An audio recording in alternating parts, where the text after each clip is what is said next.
एकीकडे वेगळ्या विदर्भासाठी नागपूरमध्ये हिवाळी अधिवेशनामध्ये विदर्भवाद्यांकडून आंदोलन सुरू आहे। त्यातच महसूल मंत्री चंद्रशेखर बावनकुळेंनी भाजप वेगळ्या विदर्भाच्या बाजूने असून त्यावरती आमचं काम सुरू आहे असं विधान केलं होतं। मात्र त्यांच्या याच विधानाचा संजय राऊत यांनी चांगला समाचार घेतलाय। काहीही झालं तरी महाराष्ट्राचे तुकडे भाजपला पाडू देणार नाही असं संजय राऊत यांनी म्हटलं। हा मुद्दा आमच्या अजेंड्याचा आहे। या मुद्द्यावर आम्ही काम करतो आहे। हा मुद्दा भाजपच्या अजेंड्यातून बाहेर गेला नाही आहे आणि आम्ही या ठिकाणी वेगळ्या विदर्भाच्या बाजूनेच त्या ठिकाणी पहिल्यापासून काम करतो आणि देवेंद्र फडणवीसजी सुद्धा माननीय मुख्यमंत्री सुद्धा कधीही वेगळ्या विदर्भाच्या बाजूनेच त्यांनी या ठिकाणी आतापर्यंत भूमिका ठेवलेली आहे। कुठल्याही परिस्थितीत भारतीय जनता पार्टीची भूमिका ही वेगळ्या विदर्भाचीच आहे।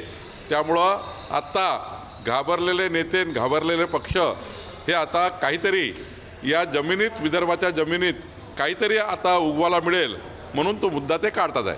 चंद्रशेखर बावनकुळे जे कॅबिनेटचे महत्त्वाचे सदस्य आहेत ते सांगतात विदर्भ वेगळा करण्याचे आमचं काम सुरू आहे, हा आमचा अजेंडा आहे आणि देवेंद्र फडणवीस त्यावर काम करतात। त्याच्यावर मिंधे गटाचा स्वतःला शिवसेना म्हणून घेणारा एकही आमदार उसळून उठला नाही याचा अर्थ हे अमित शहाचे मिंधे आहेत। बर्फाच्या लादीवर बसल्यासारखे बसून आज थंडगार लोळागोळा होऊन याचा अर्थ तुम्ही अमित शहाच्या दबावाखाली आहेत आणि अमित शहाचा जो अजेंडा आहे मुंबई आणि विदर्भ तोडण्याचा त्याला तुम्ही छुपा पाठिंबा देत आहे। आम्ही वडेट्टीवारांना अजिबात या संदर्भात काँग्रेसच्या भूमिकेला फार महत्त्व देत नाही। यापूर्वीसुद्धा काँग्रेसचा आणि आमचा ह्याच्यावरती वाद झालेला आहे। महाराष्ट्र अखंड एकसंघ राहावा या संदर्भात काँग्रेसमधल्या वरिष्ठ नेत्यांचं सहमती आहे। काँग्रेसने किती आपटले तरी वेगळा विदर्भ होणार नाही हे त्यांचं राजकारण आहे आणि भारतीय जनता पक्षाने किती प्रयत्न केला तरी मराठी माणूस महाराष्ट्राचे तुकडे पडू देणार नाही।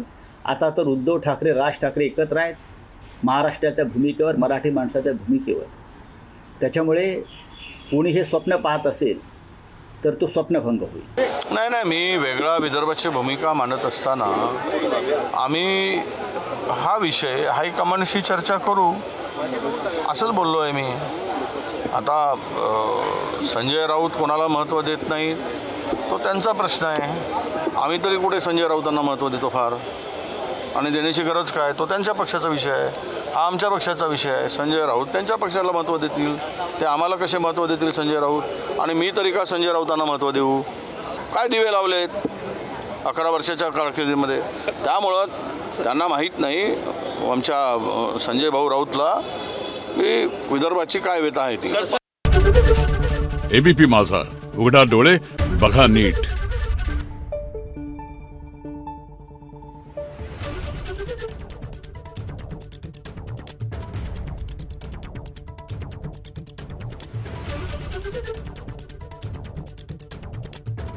Thank you.